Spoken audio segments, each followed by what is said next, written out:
For over 2 centuries, the galaxy had been at peace. After millennia of conflict, countless diplomatic failures, and the extinction of more than a dozen civilizations, the remaining spacefaring species agreed, tentatively but earnestly, to a galactic accord. It was a pact not of friendship, but of weary pragmatism. War was expensive. Peace was profitable. Most importantly, survival was easier when everyone agreed not to shoot first. From the shimmering gas giants of the Bortheri Spiral to the crystalline spire worlds of the Chelak Syndicate, life in the galaxy moved forward under a fragile but functioning system of interstellar diplomacy. Then humans showed up. No one expected much from Earth's inhabitants. Compared to the average galactic civilization, humanity was practically embryonic. They had no unified government, an erratic climate, and an unhealthy obsession with caffeinated beverages. Their planetary history was cluttered with wars over imaginary lines, resources they wasted, and ideologies they barely understood. Still they had spunk, curiosity, an unquenchable urge to explore. At first, the galactic community was cautiously optimistic. The humans had achieved faster-than-light travel surprisingly quickly, albeit by tearing tiny holes in localized spacetime that were, in galactic terms, akin to setting off fireworks in a nursery. A few species tried to mentor them. The Seralothi offered navigation algorithms. The Dkor shared diplomatic protocols. The Gruntic sent a large fruit basket, which the humans mistakenly detonated, assuming it was a biological weapon. Yet even then, the galaxy watched, bemused, as these newcomers stumbled forward like enthusiastic toddlers in an antique weapons museum. They named their first interstellar ship Ambition. The second was Endeavor. The third was a heavily armed monstrosity named Liberty's Fist. That was the beginning of the problem. Liberty's Fist was the largest ship humanity had ever constructed. Designed not just for exploration but for strategic deterrence, it bristled with experimental weapons, planet-class engines, and a nuclear-powered diplomatic lounge. It was capable of traveling between galaxies. It could scan the chemical composition of an exoplanet from 5 light-years away. It had a self-sustaining AI core that could rewrite its own protocols in response to threat environments. It also once accidentally vaporized an asteroid research station belonging to the Peaceful Aquatic Corn Collective because its sensors misidentified their signal as slightly aggressive whale song. The incident was chalked up to human error, a minor miscommunication, a learning moment, the Earth United Coalition had called it. But Liberty's Fist kept moving, and the mistakes kept piling up. The Arxon wormhole collapse, caused by a miscalibrated quantum core on Liberty's Fist. The Kepleri Nebula firestorm, triggered when the ship's exhaust destabilized a fragile plasma field. The loss of half a moon from the planet Theer, a result of the ship's gravity compensators engaging at the wrong time during a maneuver meant to show off its new turns per second ratio. Eventually the galaxy stopped laughing. Then they started recording. Every incident, every diplomatic complaint, every citizen displacement or ecosystem collapse was logged by the Galactic Council's Department of Human Affairs, a newly formed division that quickly became the largest in its bureaucracy. Alien news outlets gave Liberty's Fist an unofficial nickname, the Ship of Accidental Doom. Galactic comedians worked it into their routines. What's more dangerous than a rogue asteroid? A human with good intentions. Even the Vreltich, who communicated exclusively through patterned bioluminescence, developed a warning signal that literally translated as, "Danger, human ship approaching." After 63 near catastrophes, 4 full evacuations of inhabited zones, and the complete sterilization of a fungal moon ecosystem, the galaxy reached a breaking point. The humans didn't understand. It was just an accident, their diplomats would say. We're new to this. But the aliens were no longer buying it. Not when Accident came armed with thermonuclear pulse torpedoes and a cloaking system that sometimes failed during peace conferences. And so, in the galactic cycle July 4, 9843, a formal declaration was made, broadcast simultaneously in over 1,000 languages and telepathic wavelengths across known space. We, the undersigned members of the Galactic Council, hereby declare that the continued presence and activity of the human vessel Liberty's Fist constitutes an imminent danger to galactic safety, stability, and sanity. We are fed up. Fix your ship, or we will. This is the story of what came next. The Liberty's Fist was never meant to be subtle. From the moment the Earth United Coalition approved its construction under the controversial Secure the Stars initiative, it was clear that subtlety had no place in its design. It was to be a symbol, a declaration to the galaxy that humanity had arrived, and it would not be ignored. What no one on Earth realized at the time was how thoroughly and unintentionally the message would be received.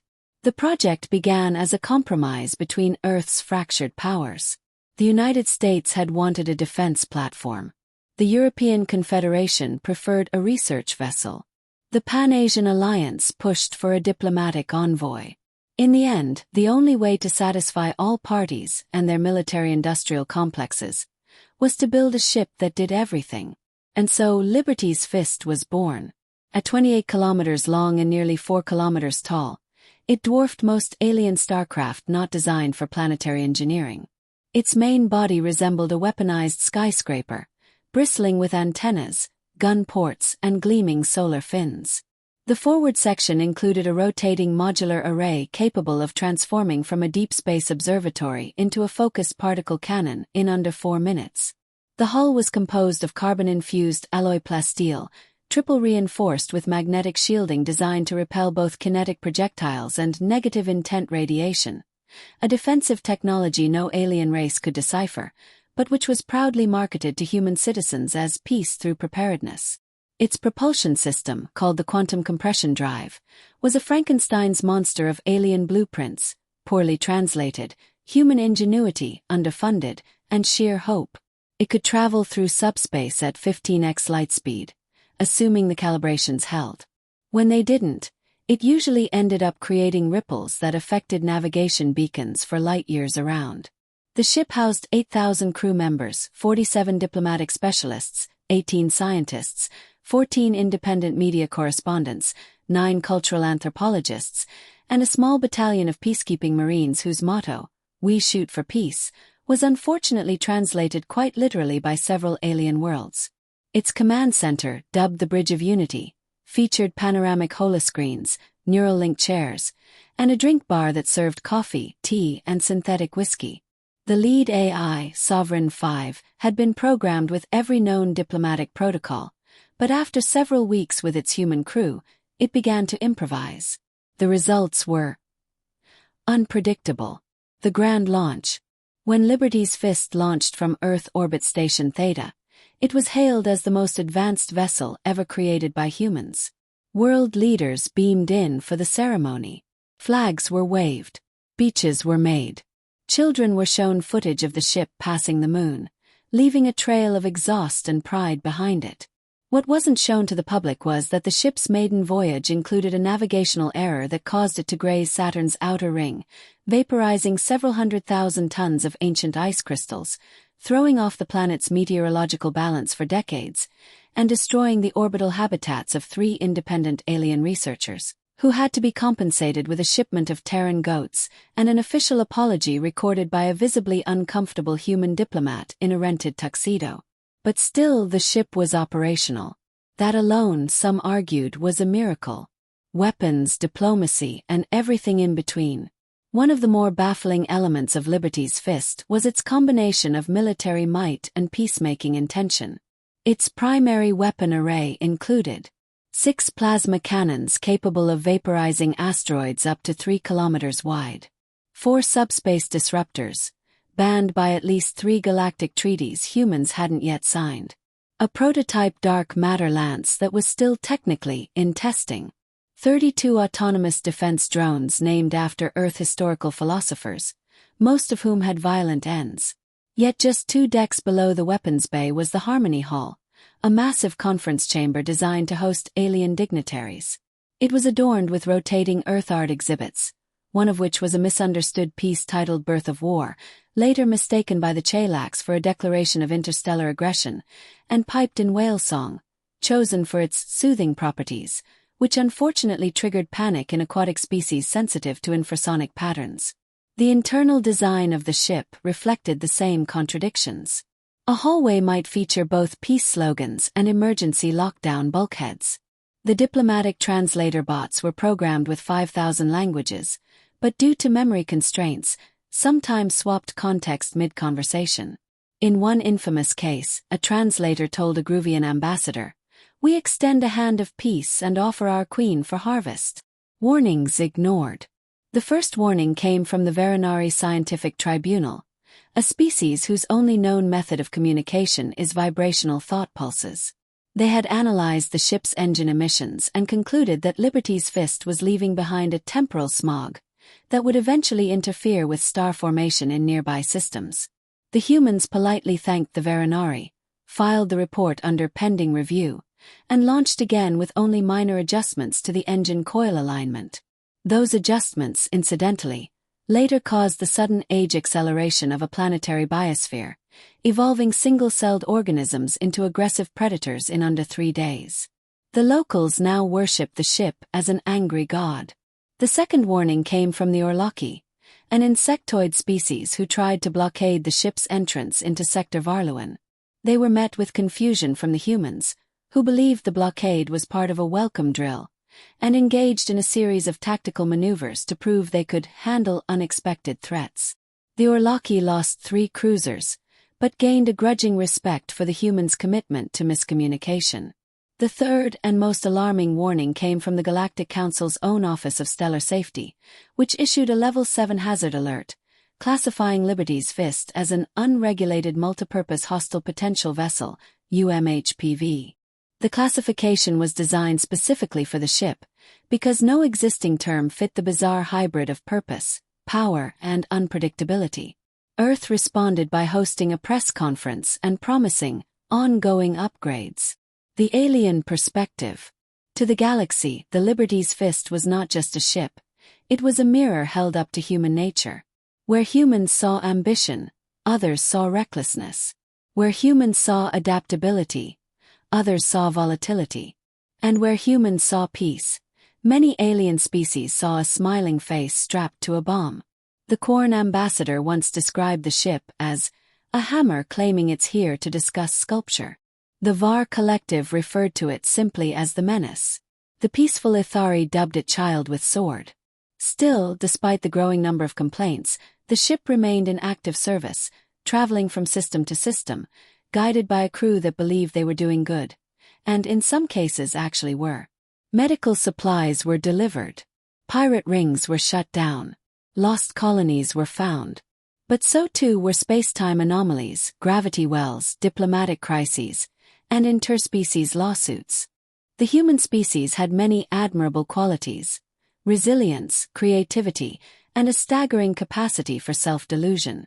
Unfortunately, the galaxy came to learn that humans also possessed a profound inability to read the room, especially when the room was several hundred light-years wide and filled with thousands of species who didn't appreciate being accidentally threatened, irradiated, or obliterated. Despite the increasingly loud and frequent warnings, Earth's leadership, and by extension the crew of Liberty's Fist, remained blissfully unaware of how close they were skirting to galactic disaster. From humanity's perspective, they were explorers, peacekeepers, diplomats with a few insurance policies. Every interaction, no matter how disastrous, was chalked up to a misunderstanding, a bug in translation, or the well-worn defense of cultural differences. "We're still learning" became a refrain so common that alien linguists began cataloging it as a new form of legal immunity. But to the rest of the galaxy it was clear. Humanity didn't understand what it was dealing with, and worse, they didn't seem to care. The Kellery negotiations. The Kellery species had never been to war. For 12,000 years, their glittering crystal cities had floated peacefully across the clouds of their gas giant homeworld, held aloft by complex ionic currents and philosophical debate. When Liberty's Fist entered their system unannounced, the Kellery attempted to make first contact through a series of light pulses and harmonic frequencies designed to convey peaceful intentions. The ship, detecting unusual energy fluctuations, activated its defensive grid and prepared to neutralize potential threats. The standoff ended with the Kellery firing a sonic flare that disabled the ship's AI for 14 seconds, long enough for them to broadcast a single message across the diplomatic relay. We tried. They are not prepared. Recommend quarantine. The humans, meanwhile, believed they had successfully passed a cultural test and proudly logged the encounter as a diplomatic success. The Symposium of 83 Species. Desperate to integrate humanity without triggering a galactic incident, the Galactic Council arranged a symposium. Representatives from 83 species met aboard a neutral orbital habitat to engage with Earth's envoys. The goal was to educate, exchange customs, and gently explain that Liberty's fist might be the interstellar equivalent of giving a toddler a chainsaw. The humans arrived late, citing unexpected wormhole turbulence, and proceeded to offer beef jerky as a universal gesture of goodwill, resulting in violent nausea for 3 plant-based delegates. Show a cultural highlight reel that included scenes from action films, competitive cage fighting, and something called extreme ironing. Accidentally disable the habitat's gravity by attempting to plug in a toaster to an energy conversion port. The Athari delegate summarized the event in her closing statement. It is as if a loud, cheerful dog has walked into a porcelain gallery. And the dog has laser eyes. Despite the chaos, the council did not give up. Not yet. Patience wears thin. The galaxy had always been a place of diversity. There were species that communicated via scent, others that viewed time non-linearly, and at least one civilization that used dreams as a primary medium of lawmaking. They had tolerated each other through eons of diplomatic gaffes and cultural misunderstandings. But humanity's combination of good intentions and poor judgment proved uniquely exhausting. Some of the more notable incidents that tested alien patience included the Glorvian Moon incident. While scanning the Glorvian homeworld for potential archaeological artifacts, Liberty's fist accidentally activated an ancient security system buried beneath one of their sacred moons. The resulting electromagnetic pulse knocked out communication across 5 sectors for 3 days. The humans blamed it on unexpected magnetic harmonics. The Melari language debacle. Attempting to establish friendly relations, the ship's translators rendered a formal Melari greeting. We seek to share knowledge and light, as we have arrived to claim your minds and illuminate your ignorance. The Melari, a highly literal telepathic species, responded by sealing their borders and adding Earth to their do not commune list. The VAR diplomacy exchange. In a misguided attempt at cultural bonding, the human ambassador brought a case of Earth-made alcohol to a VAR peace summit, unaware that the VAR physiology reacts to ethanol like a hallucinogenic neurotoxin. The resulting hallucination spiral lasted 48 hours, during which the VAR ambassador accused the stars themselves of treason and declared war on the concept of colors. The Galactic Council issued a formal statement following that event. We admire the humans' enthusiasm. We no longer admire their judgment. Alien testimonies. We tried everything. As tensions rose, the Council began holding hearings to assess the viability of continued human integration. One by one, alien diplomats gave their testimonies. Ambassador Tlex of the Seralothi. We gave them a navigation algorithm. They used it to enter a black hole to see what it felt like. We had to tow them out with a graviton net. Archivist Ural of the Athari. They asked for historical records, which we granted. They then made a movie based on our ancient tragedies, and rebranded it as a comedy. Chief Envoy Kliktik of the Orlaki. We explained our hibernation cycles and asked not to be disturbed. They launched fireworks over our capital city during sleep season to introduce themselves with style. Zernax, the diplomatic neural cloud. Their ambassador downloaded me into a plush toy for easier interaction with children. I am still recovering from the psychological compression. Still, the aliens tried. Some lobbied for patience, hoping humanity would evolve. Others sent advisors, hoping proximity would help. But no matter the good intentions, the Liberty's fist continued its missions. Unauthorized, unpredictable, and often uninvited. The Council's final ultimatum. It took a near catastrophe to unify the alien powers. During a routine system survey, Liberty's Fist entered the Eladari Nebula, a region known to house the unstable remnants of a collapsed reality pocket. Despite dozens of warning buoys and a psychic scream field designed to deter entry, the ship plunged in to collect mineral samples. The resulting resonance wave destabilized local spacetime, causing 3 neighboring planets to briefly share the same orbit. The gravitational chaos killed over 200,000 flora and fauna species, merged 2 moons into a single spinning obelisk, and created a rift from which emerged several confused prehistoric creatures that had to be relocated. The Galactic Council, for the first time in over 1,000 cycles, issued a unanimous vote. The Galactic Council had spent over 2 decades trying to bring humanity into the fold. It had endured confusion, chaos, and crater-sized misunderstandings. It had smiled politely through diplomatic misfires, suffered through human pop culture exports, and watched helplessly as the Liberty's Fist trundled across space like a superpowered child's crayon drawing come to life. But even patience has its limits.